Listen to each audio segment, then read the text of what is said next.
Land Trust Days have arrived in Rhode Island, and they arrived in style.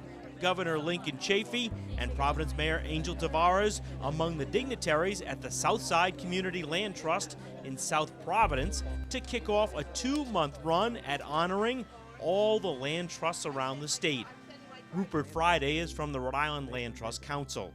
Starting today and lasting 62 days through September 30, land trusts across the state are personally leading walks, full moon tours, campfires with storytelling, family festivals, scavenger hunts, geocaching.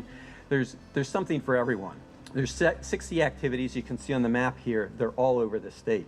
This is the second annual celebration of all the land trusts. Anytime you have a second annual, that's a good thing. The first annual is kind of risky. Second annual, we're on our way. But what are land trusts and what do they do? Beginning in the 1960s and 1970s, Rhode Islanders grew concerned about the character of our state, that we were losing the character of our state. They were concerned we were losing our farms, our forests, our beautiful landscapes, and the scenic shorelines along our rivers and ponds, places that define the character of Rhode Island, define the fabric of Rhode Island. So they formed nonprofit organizations and took action to protect the special places in their communities. These are the land trusts.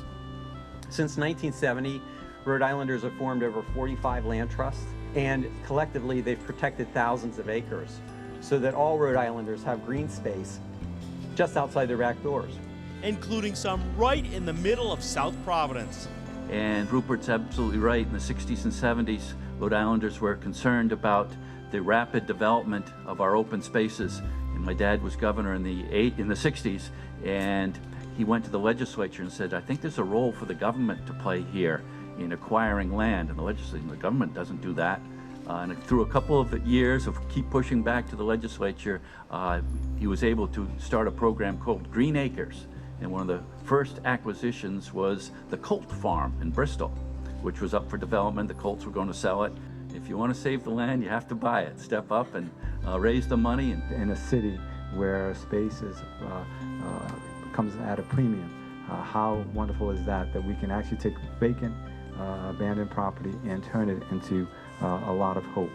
We organize land trust days each year to put a spotlight on these places because many of the places that the land trusts are protecting are sort of the state's hidden gems. And we don't want these gems to remain so hidden. So we've done land trust days to make them visible. Here's the challenge. During the next 62 days, get unplugged for a few hours, take a friend, and get out to a land trust day activity. There's a prize for the person who gets to the most activities, and there's a prize for everyone who attends at least 4 and enters our raffle. We'll have a draw name for a second prize. You can see the full calendar of events on our website along with information on how to enter the challenge. And our website is landtrustdays.org. It's very simple. Margaret DeVos is from Southside Community Land Trust, who oversee, just around the corner, Somerset Gardens and City Farm.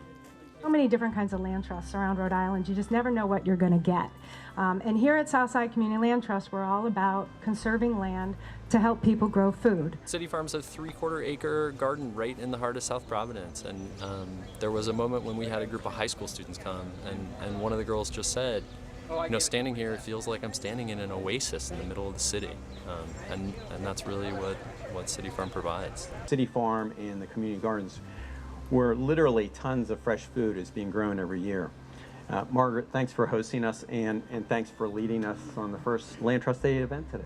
I especially want to thank Governor Chafee, Mayor Tavares for joining us to launch 8 weeks of great outdoor activities, family festivals to moonwalks around the state. So make sure you visit landtrustdays.org to find the land trust events in your backyard. Even if you live in the city, a land trust event is not far away. So take up the challenge. I'm Don Coyne reporting.